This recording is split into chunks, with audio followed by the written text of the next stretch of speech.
Hey there, this is Darla and Judy. And I'm Judy Hayes, and we are on Real Talk. Today we're going to talk about what is the difference between refinancing your home and a loan modification. They sound like the same thing, but they're not. They do very different. They're structured a little bit differently. So we're going to talk about when you refinance a loan with your lender. What instances would we need to be doing a refi, for instance? Okay, so right now you probably won't. But number one, to lower your interest rate. So if your interest rate is at 6% and they drop to 4%, we want to refi. And with that being said, kind of what's the amount of interest rate drop that it would be worth it? So the first question that your lender's going to ask you is, how long are you going to be in this house? Because if you're going to be in this house less than 2 or 3 years, you don't want to refi because it costs money to refi your home. Well, not only that, but they're not going to refi it for 3 years. They're going to refi it for 15 to 30 years. And so generally I say if the points are 2 points lower, and what I personally did is I went from a 30-year to a 15-year. So when I got the points reduced and I went half, my payment was actually the same. Okay, but the interest rate had dropped. My payment came down, but I only had a loan for 15 years instead of 30. Then I ended up paying that off early. So that's reason number one. Reason number two is if you have a swimming pool or if you built an outdoor kitchen and you have a second lien on your home. And so that second lien is always at a higher interest rate, period. It could be right now, I'm going to guess 7-8%. What would a second lien be? Like a pool? Like outdoor kitchen, something like that. Maybe a building that you've decided to put in the back. Workshop, anything like that. So you can refi and get everything into one loan, which if that interest rate is lower on your house, then that's what you because a lot of times that second lien with that second finance, the interest rate, because it's not a home, those are usually at 8 to 10%. Exactly. And if you can combine those, go ahead and do it. If you don't combine it for any reason, I'm going to tell you to put principal towards that second lien first. Get that pool paid off first. That's what my daughter's doing it right now. I'm like, pay the pool off first because she's not going to refi her house because she's at 2.5 and she's like, I said, okay, then let's put additional principal towards the pool. We're going to pay that pool off first, then we're going to focus on the house. And there are two different types of refinance. You can do, if you have a lot of equity in your home, you can do what's called a cash out refi. Now, why would you do that? If the interest rate is lower than the one that you're paying currently, or it's about the same, but let's say you have $75,000 worth of equity in your home, you're going to live there for another 10 years and you want to update your home or you want to put a pool in, right? You can take what's called a cash out refi, and they're going to refinance that loan, restructure it. They're going to get a new appraisal on the home to make sure that the home is worth what you think and what you've been told by one of us that we see the market value is on it. And then they're going to restructure that loan and they're going to give you 85% of that equity off of that refinance out of the equity of your home, and you're going to be able to take that and make your update. So you're not going to have to borrow. You're basically what you're doing is money in yourself. You're borrowing against yourself, and you're not paying a high interest rate on a construction loan or a line of credit or a home equity. Which has usually 8, 9, 10% interest on there. You're paying it within your loan. And a lot of times if your interest rates drop, you get to do all these things and your payment hasn't changed, but you're able to take the cash out of that. And we're going to have an investment talk on this, not too many episodes from now, but we're going to talk a little bit about how investors use their money wisely and how they use that cash out refi. Right. So the next thing we're going to talk about is a loan modification. So a lot of times people get those confused. They sound similar when the mortgage company's calling you and talking to you.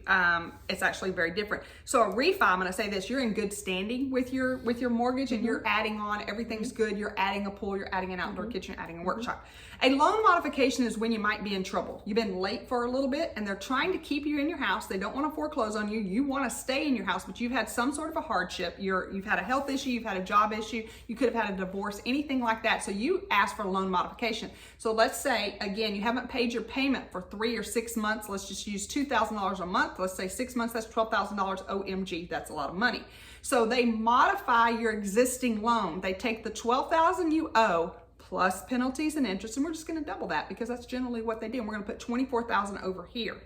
They're going to modify the existing loan to bring that payment down, but there's now a second lien on your house for this portion that has been deferred. We just had a segment on deferred, which means paid later. What makes this so tricky is if you pick up the phone and call your automated mortgage servicer, what's the balance of my loan? It may say $200,000, but it's not talking about the second lien, because that modification has taken that deferred payment with penalties and interest and made it a second lien now owned by the government. Right. So not by your mortgage company. So you've made a phone call and you've said, I haven't been able to make my payments. Yes. I know that. I don't want to get into any more financial distress. How can you help me lower the payments so I can actually make those payments? Okay. They will restructure the loan. They will take the money that you haven't paid, put it over here, anything else, and they will stick it over here with the payment, with the penalties and interest. The government now You owns. are now looking at your typical, what you bought the house, your typical loan there, and then you're going to have a second lien over here in the corner, and you're not paying on it, and it's not part of this one. It's a whole separate deal. It's sitting there. Okay, it's sitting there with its little green antennas, and you Taking tend to forget interest. about it, but it's building interest, okay? It's You're not compounding. paying on it, It's and it's compounding. compounding, and it does that a lot. So know the difference. A refi actually increases your payment because you're adding more onto it, okay? A loan modification decreases it and helping you be able to afford that monthly payment and get back on track. But what's confusing is that portion that they deferred and sit over here is the government's money. You don't really wake up with those little antennas and remember about it until it's time to sell your house. And I think it's very deceiving. What Judy and I have talked about, a lot of people think when you defer payments, it just stops. So if you say, I can't afford to make my payments, give me a 6 months to a year, which happened in 2022.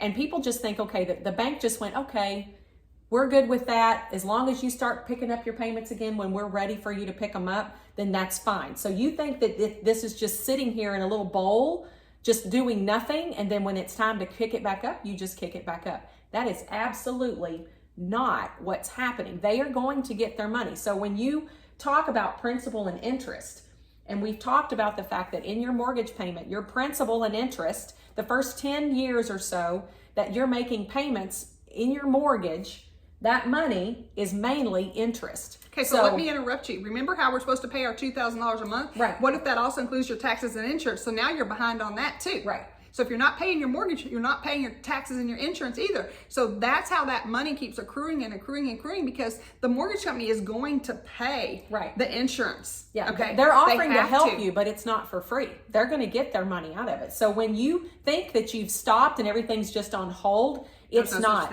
They've taken it, put it over here, and the whole time they're making money on it. And then when you go to pick it back up, that money is still owed, and it's all interest. It's the whole interest. That's why it doesn't disappear. You still owe the interest on those months that you didn't pay, and that's where that money comes from. And unfortunately, it's very deceiving. You're under a lot of stress when you're doing this whole process. You're just trying to stop the bleeding. You're just trying to get the monthly payment down, and it's a lot of paperwork. It's a lot of fine print. It's a lot of things you don't understand, but you figure it out when you try to sell it, and there's this second mortgage on there. So again, transparency with your real estate agent. Correct. When we sit down at the table with you to list your home and say, are you current with your mortgage, yes or no?